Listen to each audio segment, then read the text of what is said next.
Donc monsieur, est-ce que vous pouvez nous présenter votre fonction, votre nom? Georges Monnoyeur, je suis président de l'association Habitat Humanisme Var et nous nous trouvons aujourd'hui place Perrin à la Seine-sur-Mer, au siège de votre association pour notre assemblée générale. On a choisi ce lieu parce qu'il y a quelques semaines, nous avons inauguré 2 appartements au 2e et au 3e étage. Appartements donc, qui ont été rénovés, qui accueillent pour l'un un T1 une personne seule et pour l'autre une personne avec 2 enfants. Est-ce que vous pouvez nous donner l'objet de votre association?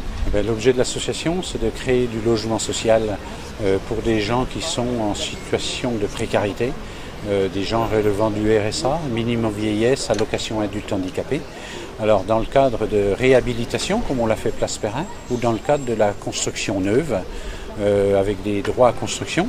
À Gonfaron, nous avons inauguré en 2014 la pension de famille Fanuel, construction de 20 logements sur un terrain mis à disposition par la mairie de Gonfaron.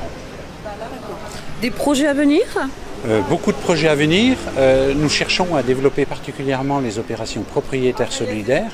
À ce titre-là, en 2014, nous avons signé des conventions avec 14 propriétaires qui permettent de loger 27 personnes. Donc on continue à vouloir développer ces opérations-là. Plutôt que de construire, il y a tellement de logements vacants. L'association se trouve donc locataire principal, donc le propriétaire est garanti de ses loyers. Et nous, de notre côté, nous accompagnons les personnes dans le logement et puis accompagnement, retour à l'emploi vers différents dispositifs. D'accord, un accompagnement social. Alors on n'est pas là pour remplacer les travailleurs sociaux, mais souvent les gens se retrouvent tellement dans une désespérance.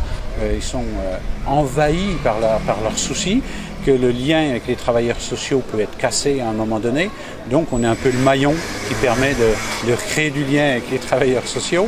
Et puis par ailleurs, on est là aussi pour l'accompagnement au quotidien. Si demain il y a une chasse d'eau à vérifier, demain s'il y a du soutien scolaire à envisager, ou tout simplement des vacances, une sortie de loisirs, c'est vraiment du lien dans le quotidien. Des propriétaires qui seraient intéressés par vos démarches, on vous trouve où? Écoutez, on a essentiellement développé cette opération sur l'aire toulonnaise, donc la Seine-sur-Mer et Toulon. Mais aujourd'hui, on est en capacité d'aller sur l'aire dracénoise, voire Fréjus-Saint-Raphaël, puisque l'important pour nous, on n'est pas là pour faire du nombre en matière de logement, on va sur des territoires là où on a des personnes qui sont en capacité d'accompagner. Si on n'est pas en capacité d'accompagner les gens, on refuse la proposition. Parce que, notre corps du métier, c'est la relation à la personne et c'est de l'humain. Donc pas d'accompagnateur, pas de logement. On ne s'engage pas dans cette démarche. Donc des bénévoles aussi? Alors on a besoin énormément de bénévoles. Aujourd'hui on a besoin de bénévoles pour de l'administratif. Et on a besoin de bénévoles aussi pour de la recherche financière. Quand on monte une opération immobilière en rénovation ou en construction, nous avons besoin de 30% de fonds propres. Donc ça représente des volumes d'argent. Mais par ailleurs, c'est des supports financiers à faire connaître puisqu'il y a des défiscalisations qui sont intéressantes pour les investisseurs. Donc les gens ne sont pas donateurs, mais actionnaires. On est dans l'économie solidaire. On fait travailler aussi des entreprises varoises. Donc il y a vraiment du lien de proximité. Merci beaucoup. C'est moi qui vous remercie.